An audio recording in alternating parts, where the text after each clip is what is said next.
Lakan. Lingayen in Pangasinan means having to look backward and upward. It was derived from Lingington, a Chinese word given to the name Lingayen, the capital of Pangasinan, by the Chinese settlers of this place a long time ago. The Barrio folks who lived at Almazil, a small place between Barrio Pulong and Maribog, danced this to commemorate the stay of Limahong, a Chinese pirate who built his kingdom here. Binislakan was researched by Francisco Reyes Aquino, and it means with the use of sticks. Originated in Lingayen, Pangasinan, and was influenced by the country of China.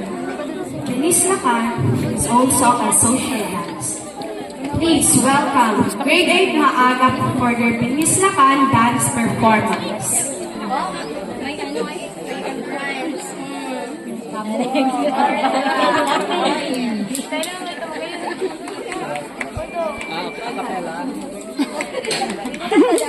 Kurang ba ini? Akapela yan? Ang intro baga yan? Binislakan baga, wala kang talagang intro.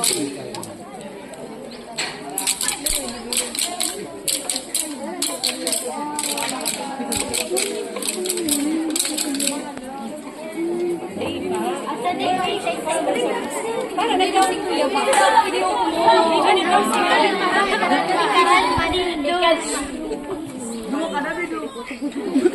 Iriwal pa. Binislakan. Yes.